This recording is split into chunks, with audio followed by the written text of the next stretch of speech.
Bismillahirrahmanirrahim. Dear viewers, Assalamu alaikum. I welcome you all to today's New Bangladesh. Here, as usual, we shall discuss new citizens, new science, new technology, new economy, overall, new Bangladesh. Dear viewers, we know that education is the backbone of a nation, obviously. And education makes nation developed. We know that there are many developed countries in this world. So the question arises, why they are so developed? What is behind them? Behind them, obviously, their education system, their educated people. And there are some sectors of educations which are given more priority. That is, if we look at the developed countries, that they are sending satellites, they are sending rockets to the moon, to other planets and others. So the priority education for them is basically science, technology, engineering, and mathematics.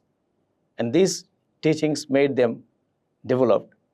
And they paid attention to these teachings from the very beginning of the last century, 20th century. And as a developing nation, we must give our priority to this type of educations. So today we are going to discuss on STEM education. Our today's topic is STEM education. Dear viewers, today in our studio as our guest present, Mr. Mushfiqur Rahman, the Managing Director of Spectrum Consortium. Assalamu alaikum, sir. Wa alaikum assalam. How are you, sir? I'm doing good. How about you? Thank you, sir. You have been to this place earlier, sir? Yep. People know it. Yeah, the second time. Second time. Yeah, I'm delighted here. Yes, you talked Delighted about to be here. IT professionals, IT specialty and others, IT business like this. And today you have chosen STEM education because you feel that in this sector you need more and more STEM specialists. So at the very beginning, I'd like to ask you to tell us about you in briefs. Thank you, Professor Dr. Ramit Azad. You are in this academic field for the last 28 years or so, something like that. Yes. And for me, it's the second time in your studio. Thank you very much for inviting me, because I'm in IT field for the last 30 years after graduating from Bangladesh University Engineering Technology. So you understand that we have a passion to build so many applications, software applications, network infrastructure in Bangladesh, to robotics to meter manufacturing, automatic guided vehicle for the last 30 years of journey. And as a profession that I am the Managing Director of Spectrum Software and Consulting, Deputy Managing Director of Spectrum Engineering Consortium Limited. Also, we have got a very exciting initiatives, and that company's name is Cybernetics, who are completely focused on robotics, AI, meter manufacturing, local manufacturing. So this is the three verticals that we have been working with. Apart from that, I am heavily involved with the association, business association. Association. Currently, I'm also the associate committee member of BASIS, Bangladesh Association of Software Information Services. Before that, 2018 to 2021, I was the vice president of BASIS. Then 2022 to 23, I was the elected director also by this time. So I'm also associated with Dhaka Chamber of Commerce, IB, Engineering Institute of Bangladesh, Canadian Chamber of Commerce, different kind of associations. So I've got a long history, not only run a company to be associated with different policy making for Bangladesh, so that Bangladesh can thrive. Thank you very much. You are the president of OCAS at present, I think. All Career Association of Silat as well also. Thank you. A very successful president, I know. Thank you so much. Arranged a very grand reunion. Yeah. I remember. Well, sir. Well, sir. So you are a businessman. Obviously, you are a highly educated person. But why do you take interest in STEM education? And please explain us, what is STEM education? See, what does STEM stands for? Science, technology, engineering, and mathematics. Yes. Okay. It is basically, if you think that now I'm just I would like to, my kid would like to have a degree in physics only, okay? So, or she wants to go for chemistry. By the way, my daughter, she is doing physical chemistry. Okay, physical chemistry PhD in University of Toronto. What does physical chemistry? Is she is doing the quantum chemistry, and 50% is particle physics. And of course, she has to. She has a very strong background in mathematics. She has to undergo for computer programming as well also. So if you think that physics, chemistry, mathematics, computer programming, so these STEM engineering basically are interdependent. Interdependent nowadays. It's not a silo basically. Okay. Now, if you do that, if you have silo, so what does science stands for? Develop understanding of the physical material and living world through research and experimentation. That is for the science. Okay. So if you want to develop, say, semiconductor, we think that this is technology, but there are some material sciences inside it. You see that our particularly features phone or cell phones is get heated. So does the solar. We have to increase this efficiency of the material. If we want to increase the efficiency of material, that means we need to develop the basic science of that particular material, where physics and chemistry, basic science basically combines. Material so science, world through these are something. Then the technology. Technology is basically for the applications of knowledge, extend human capabilities from computers and engineering tools. It's called the technology. Now coming to engineering. Engineering basically called we design and we solve the problem. That is called the engineering. It might be product, it might be system, it might be solution-based solution. And last of all, with mathematics, okay? It's the foundation. Without mathematics, nobody can have any kind of analytical skill. If you want to be a good programmer, you have to be very good mathematician over here. So significant of STEM education is vital. And today's the topic we are discussing, the next path of our growth is STEM education, and we should be really focused on that. Well. So you are talking about some multidisciplinary research, multidisciplinary product, that they are cross-connected. Physics and chemistry. They're absolutely cross-connected. So obviously we need to combine. That my subject is physical and mathematical science. And for last 2 decades, I am asked, are you from physics or are you from mathematics? Because they understand that in Dhaka University, there are two subjects different, physics and mathematics. But there may be a combination of these two subjects they don't understand. But we need to explain the people that, yes, there are some they are so connected. Yeah, they are so connected. Though they are so connected. Yeah. And another thing is, you see that Dhaka University is situated there, the BUET is nearby, and the Dhaka Medical College is also there. Thus, those who planned, probably the Governor Azam Khan planned it at that time. He wanted to make a hub like Cambridge or Harvard like this, that all kinds of specialists should be there so that they can interact with each other, discuss with each other, and the come out will be some better products or better researchers, I think, like this. Fantastic. This is the very crucial point you have raised already. Okay, so I have studied in BUET. Okay, it's a technical university. Okay, maybe you have studied outside in Moscow. Moscow, yes. So, if I talk about MIT, if I talk about Stanford, MIT has a very good business school as well also. Yes. And they have the very good business school in terms of economics. Paul Krugman from there. The Stanford, they have one of the finest MBAs. They produce one of the finest MBAs. So university is such a place, you have to have multidiscipline educational system, so that the kids, whoever goes to education, every education, I think that I can get it from internet or something, not like that. There should be art and culture, there should be humanities, there should be some business, so that they can interact each other, okay?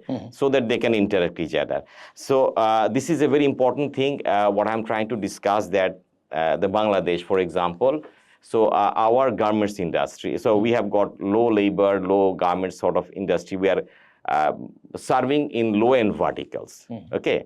So we need to top up these particular industries, particularly someone is going to outside to earning the foreign currencies, what we need to do? Upgrade themselves. If we want to upgrade themselves, what kind of educational system we need to have? That is the STEM education. Now, I'm in a technology field. If I don't, technology, the basic difference between humanities and science, there are some lot of debates out there in Bangladesh. We don't need basically science and education, STEM education to be a successful professional. But I would say that STEM and they basically coordinate with each other, contemplate each other. Humanities particularly helps. Humanities particularly helps to create. You have to have the critical thinking. You have to have the managerial skill. You should have the leadership skill. Okay, so that you can run an organization properly. Okay, and for the particularly for us that we are in the technical field engineering, that we have to have the analytical skill, solving the technical problem. That is major thing, solving the technical problem. Both the end, we should have the ethical standard. Whatever you produce and whatever humanities produces for the better development, human development. That is the main thing. So it's basically also humanities, and the STEM education doesn't, it's not a silo. It's all together. And you have seen the worldwide, just for example, who is the richest person in this world right this moment? It's Elon Musk. Elon Musk, Yes. okay, the Tesla, famous Elon Musk. He's a physicist, basically. He's a physicist. Later on, he has developed himself in business perspective, other or something. So this is between, there is no versus between humanities and technical education. There is no collision, basically. We need to help each other to grow. Yes, obviously. Well, I would like to remember the ancient period that a very wise man, I should say, sage from Bangladesh, from Joshua Kopil. He's a Kopil Muni. He was the first philosopher of this world, and he established the philosophy Shankho, means Shankha, the numbers. The numbers. Yes, he gave most importance to numbers. And later his disciples, I should say, that Pythagoras told that God is a very good mathematician. Why? Because around us, everything that you see is somehow connected with mathematics. Everything is mathematical. Any natural phenomena can be expressed mathematical. What I now understand, everyone understands it. Okay, now can you please tell us about the importance of mathematics in your business life and in the STEM education? Okay, I will come in my business life because I do technology business. Yes. I have to do programming, and I said it earlier that if you don't have the basic mathematical competency, you cannot do programming. Plain and simple. You have to have the basic geometry knowledge so that you can solve the problem. Yes. Very simple. Yes. If you want to solve the engineering problem, you have to have the mathematics. Number one, you cannot go. See, other commercial subject, just like you are talking about accounting, statistics. Statistics is an accountant. You tell me as an academician, if a kid doesn't have basic understanding about mathematics, can he be a good accountant or chartered accountant? No, he cannot be a good accountant. Can he be a good insurance professional if he doesn't have the good mathematical background? Just see, in our country, there is only, we have so far 4,000 plus minus chartered accountant. We have got 170 million population plus. You know the number in Pakistan? No. 12,000 plus. You know the number in Sri Lanka? It is near about 8,000 plus. Okay, so why we are struggling? There might be some question regarding these issues, but the basic fundamental question, if you want to go for the accounting, you have to have the proper mathematical knowledge. Now, even in Germany, huge scarcity of accounting professionals are there. There are some professionals out there that you need to, that you can go anywhere, you can do their certification and straight get into the job market. This is one of the field, the accounting, insurance, this kind of thing are there. But you see that our competition, Indians, they are going now. We can't grow. Why we can't grow? Because of the basic, fundamental issue with the mathematics. So mathematics is the fundamental. Again, the statistics is another issue. So if you don't have the proper statistics, you have some mathematics, you cannot go to the statistics as well also. Forget about engineering, other aspect also. basically it gives you the initial foundation of an analytical skill for a particular kid. You know that in the last centuries, during 60s, there was a competition between USA and USSR, space competitions. And USSR was always winning. And finally, USA found that this is the power of mathematics, that in the schools and in the colleges and the universities of Soviet Union or Russia, they teach mathematics with high importance. And that was the power which helped them to send satellites, to send rockets to moon and others, even Mars and Venus. So you were talking about not interrupting you, just adding something. A lot of business graduates nowadays, apart from the technological graduates, wants to build their career in supply chain. Wants to build their career in marketing. Operations management. No, marketing. Marketing, okay. yes. I'm just operation management. Yes. It's fully loaded with mathematics. Okay. But trust me, if you want to build a career, if you want to go to the top, supply chain management and something is so computational, so highly mathematical oriented. You need to find the critical path. Oh, yes. Okay, how you can send your one cement bag from Dhaka to the farthest remotest corner, which are the tracking method you need to follow so that your transportation cost is minimum. You need to say some liquid item like milk, how you can preserve this in a particular chamber, and you can send it to the particular store. It has to be cost effective also. I'm doing it in a very simple way. But when you are handling with thousands of products, and you have got a lot of distribution across the country, and if you don't have the proper calculation, proper forecasting, okay, of the particular material, particular marketing means which this is a month of Ramadan, this is a month of this is a winter season. The consumption pattern varies. Pattern, you to have that particular numbers in your hand, figures in your hands to be competitive. These are all mathematics. Okay. Well, in university, I teach supply chain management and operations management both. I understand all these things and the importance. Usually, I used to teach the students about the importance of this calculation. Well, sir, the another thing is that mathematics teaches you logic. So you must understand the importance of logic in your professional life, your academic life, and so on. Well, sir, now as regards that, someone may ask that what is STEM versus humanities or humanities versus STEM? Is there any such debates? Yeah, debates are there. I already explained it to earlier that, okay, fine. That humanities basically they focuses on the education, like you say management, they focuses on history, they focuses on political science, this kind of education, which is pretty important thing. Okay, yeah. So important thing for the developing your manager and leadership skill, okay, to serve the nation.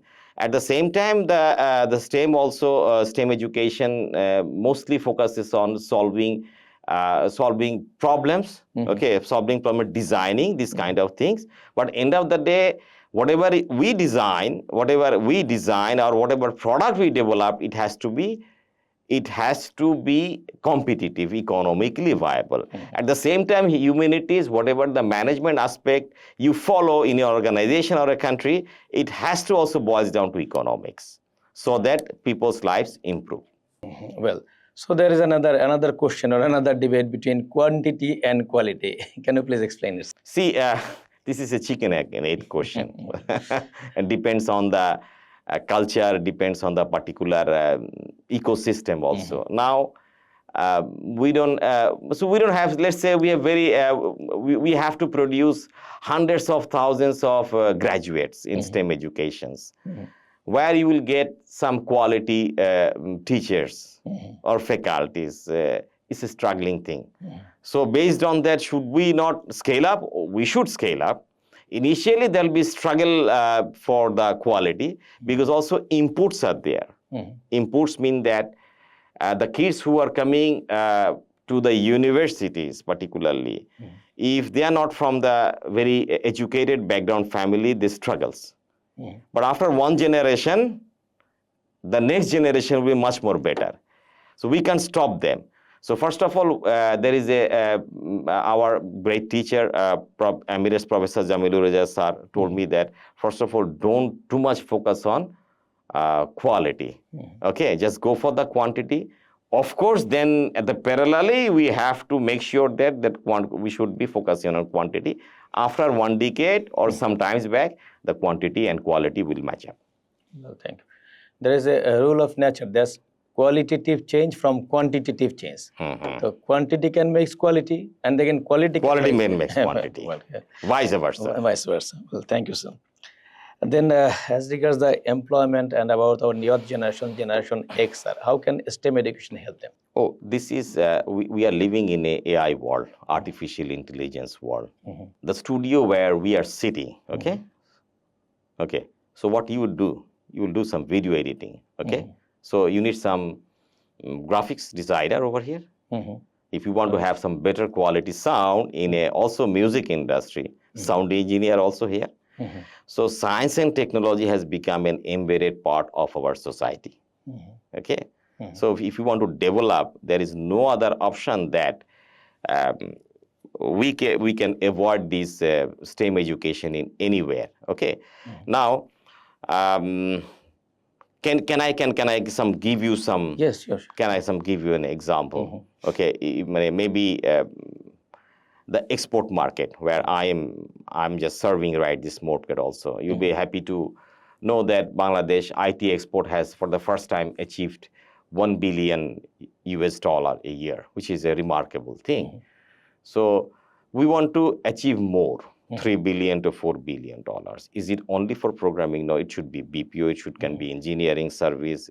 Now, this is one way. This is one way. Another thing, the way we need to export in different way, that you want to increase our export.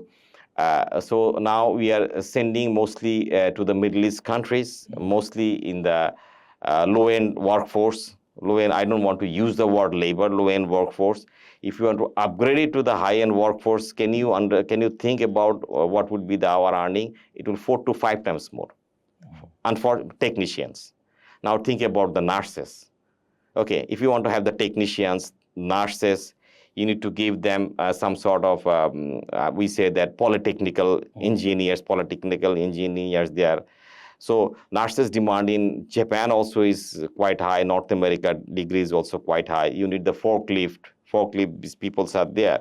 So many, we need to send this kind of resources so that they are trained and they can earn a lot of foreign exchanges to us, which is now 30 billion. It can go up to very easily more than $100 billion. It's possible. Thank you very much, sir. As regards women empowerment, we need more and more women empowerment.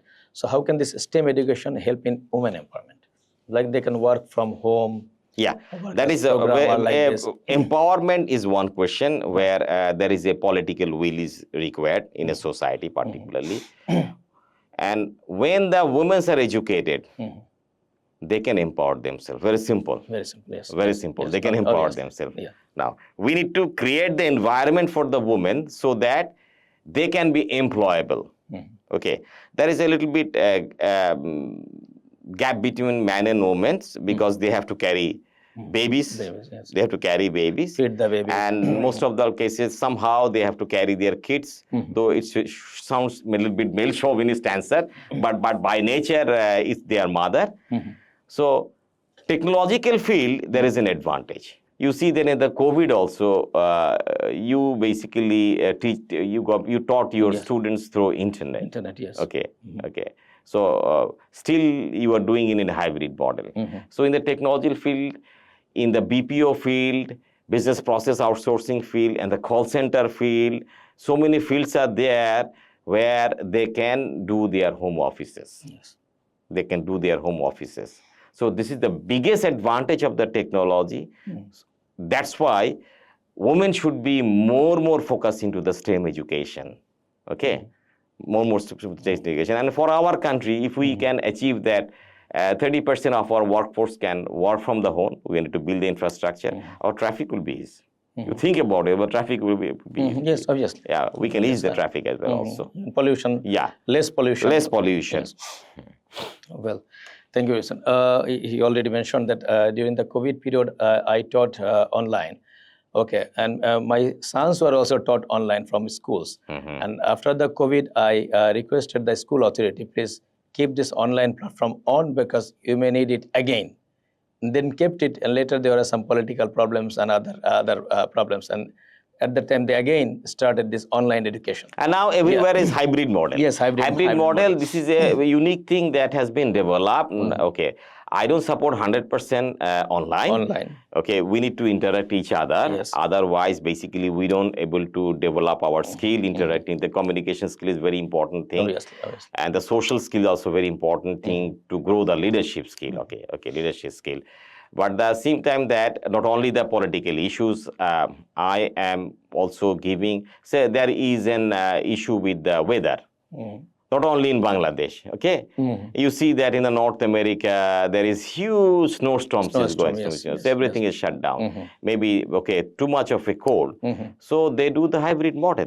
Yes. You can't stop it. They do the hybrid model. So hybrid model has become much more quite convenience work culture across the world. Convenient work in Ukraine, the war is going on, and some of my friends, they are teaching remotely, and thus they are feeding their family. They are earning their livelihood, teaching through internet, through online. So this helps a lot. Well, sir, then, will STEM threaten traditional sectors like garments and others? You mentioned a bit. Oh, please. Fantastic. Garments is a very, because 80% of our export basket is a garment, which is a very risky thing. We need to diversify our export. If you want to diversify our export, we need to basically give importance to light engineering and other sectors also. Okay, if you want to give in more light engineering, because you see that geopolitically there is a tension is going on with China. So if you want to make sure that there are some Chinese factories will be shifting to Bangladesh, not only the labor shifting to Bangladesh for geopolitical issues, and investment is BIDA is trying to do that one, where you will get the tooling engineer. Yes. Okay. So the Steve, right this moment, the Steve Jobs also told the Barack Obama that the kind of tooling engineer China has, US doesn't have. Okay, so if you want to build this kind of light engineering, you need to have a lot of tooling engineering here. Now, for the garments, for the last 1 decade, export has grown. Yes. Every year, 10 to 12% or 50%, we have enjoyed it. Okay, but the total number of garments worker did it increased? No, it is an increase because why? Because of the automation. Yes. Automation. And there'll be more automation coming. Yes. So now we need, if we want to equip ourselves, particularly in these verticals, we need more technicians, we need more engineers, capable engineers, who can basically take care of these machineries. We are into the lower value chain of the garments product. If we want to top up in the value chain of our garments product from Vietnam to other countries' competitor, we need to do more automation. This automation is not only bringing some equipment from our side, from the designing perspective to make some local spare parts also. That's why I say the light engineering. So we need more STEM professional in this particular vertical if you want to grow more. Well, thank you, sir. As regards the private sectors, what are the duties of the private sectors with STEM education? I'm in a technology field, let's say. I want to develop a particular product, okay? Do I have that research capability? Not possible all the time. It's quite expensive. So I need to tie up with some of the universities where that particular faculties, they want to do some research and they do have an experience. So I need to collaborate with them. Same for the manufacturing, okay? Same for the manufacturing also. So industry, academia, collaboration is not a fancy word. It's a must.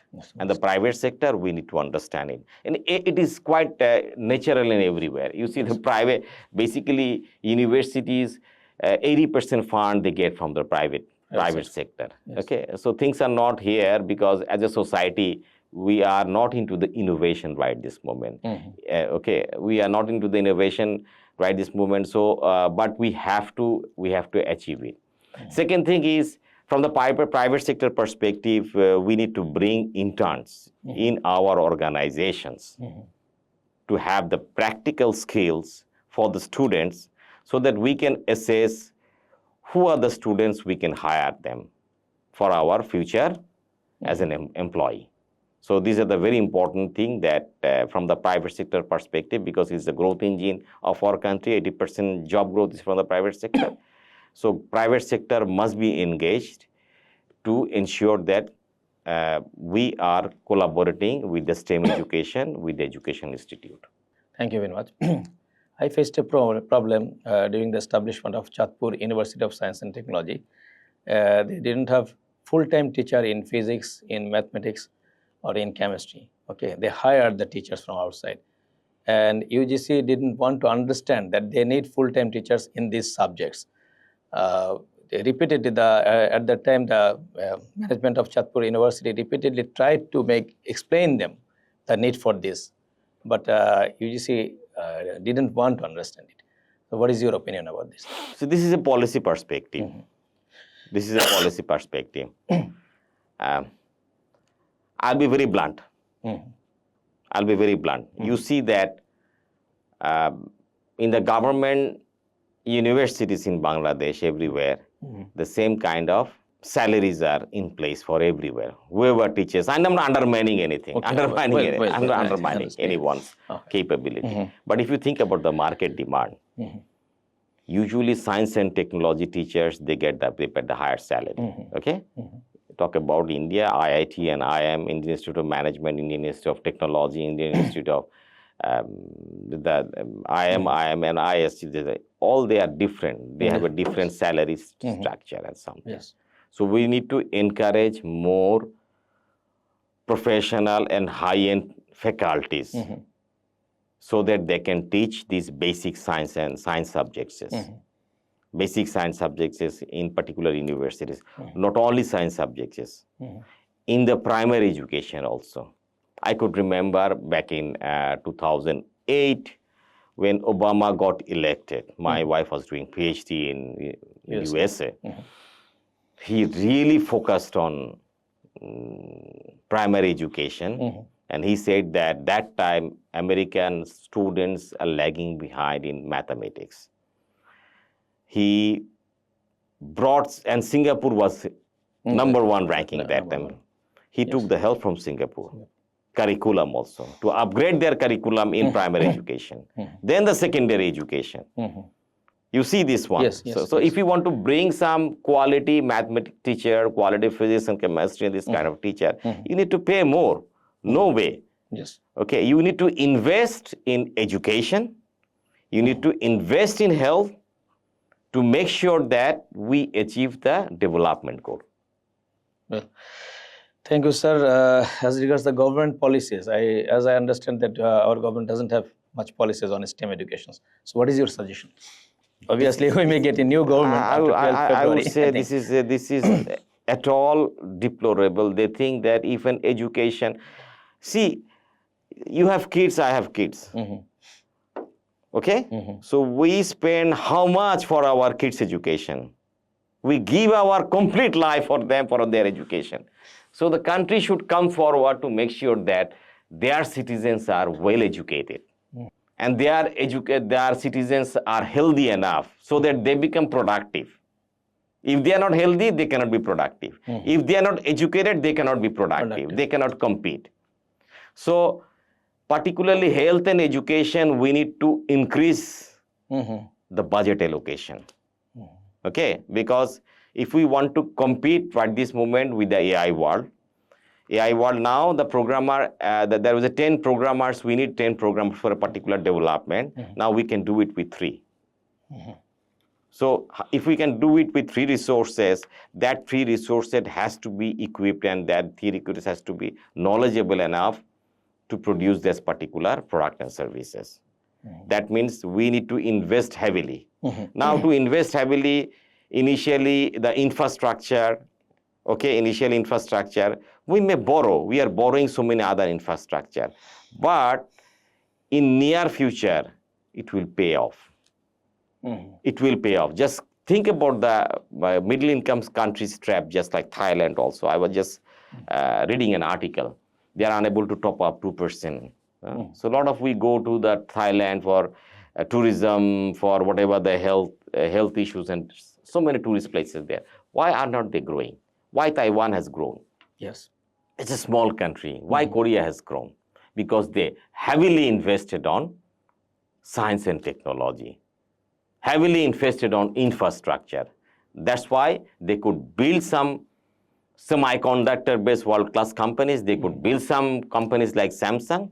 And across the society, they have created an environment that is called innovation environment. You need to adopt this culture, which is not in place in our country.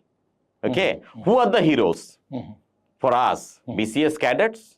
If it is cadets, sorry, we cannot go for the innovations. Only for the politician? No. You see, there's the countries where they are the superheroes. They see the Steve Jobs are the heroes. Bill Gates are the heroes. So we need to make sure that we give proper attention to STEM education to create heroes for the next future development. Thank you. In philosophy, there is something called cultural hero. There were cultural heroes of different eras. Yeah. At that time, there were Leonardo da Vinci, Michelangelo. They were the cultural heroes of that time. They changed the world of that time. Sure. And now in the developed world, the cultural heroes are obviously like Elon Musk, Bill Gates, Steve Jobs. Those are the cultural heroes. But in our country, still the BCS cadets and politicians are our cultural heroes. Cultural heroes. We need to come out from this culture. And yes. Otherwise, we cannot grow. We cannot grow. Simple. Yes. Full stop. Jamal Nazrul Islam sir was not the cultural hero of this country. No. Basically, no one knew You see him. the China also, Professor. You see the China. Yes. Who is the Chinese premier? His background is also engineering. How much they invested in? You see there how much they invested in electric vehicle. Yes. Yeah, startup in the electric vehicle, the BYD. They said that the government said that how much you need is they said I need this amount of money, 120 million. I will give more, but compete it with Tesla. Yes. But make it sure compete with Tesla. They took 17 years for the bullet train. 17 years. They spent 17 years. I have seen they are in the high-end technologies, PhD in physics. They are doing the programming. Okay, so you are doing a embedded programming where you need to know the circuit at the same time you need to know the coding, where you have a high-end mathematical computation is there. So coding is done by the physicist also. Physicists also. So this is that they have done last 2 decades phenomenally well. They are competing with US. What is their basic background in the solar to power, from power to semiconductor to manufacturing everywhere. This is STEM, and STEM. Well, in our country, in the private universities, the PhD in physics, PhD in mathematics, they are low paid. Others are more. I address this issue same. Yes. You cannot basically. We are talking about socialist. This cannot be a socialist structure for hiring high resources. STEM professionals and the faculties. No way. Well, we uttered the word Tesla. That Nikola Tesla was a genius. Genius. Yeah. Yes, 100 years back, what he told. Till now, we cannot apply all of them. Yeah. Yes. Till now. They are the visionaries, technology visionaries. Visionaries. Yes. Yeah. And that's why still we follow the Einsteins. They're the visionaries on the gems. Yeah. Well, sir, obviously. Now, about our future readiness on STEM education. Please tell us, viewers. Frankly speaking, we will not fully prepared. Okay. But we need to fasten our seat belt. Okay. We need to upskill. Now, we don't have that much of professionals who are coming out from your universities or the colleges. So many degree colleges are there. We need to upgrade them. Yes. Trust me. Trust me, there'll be more and more unemployed educated people. We need to upgrade them. You see, there are many reform commissions. Reform commissions. But no reform commission of education. This is the most disastrous part for our whole society. Yes. Whole society, I will say that. So we need to upskill them. We need to have very serious thought how we can upskill them, and need to make sure that they are employable. They earn certain kind of skill. We need to assess them. We need to assess some of the career professional also. We can guide them. Okay. So we don't have that much of a time. We have 2 to 3 years window in our hand to get ourselves ready. Yes. Well, thank you very much. Probably I have touched all the questions. Anything left, sir? Welcome. We are living in a very critical phase of development where we see very few people holding 60% of the wealth, 1% of the 1% of population are holding the whole world, 60%. Yes. And you see the top 20 company holding $20 trillion of wealth. Okay? Yes. How? Because of science and technology. Now, if we think we are going to forego this STEM education, science and technology from our society, and we don't want to build an innovative society, only labor-based society, sorry, we can't grow because we don't have resources like Saudi Arabia. We don't have resources like UAE, world resources, and other countries. What resources we do have? Human resource. Human resources. Yes. These people are hardworking. If the people where we are hardworking people, why not we invest in education, proper education? Have a 20 years roadmap plan in education. We should have a linkage with the industry. We should have initially maybe 2 to 3 years term, next 5 to 6 years time, next 4 to 5 years time. And it should be, it's not that we cannot change it. Of course, we need to revise it. And the time has come, we must address it with utmost priority.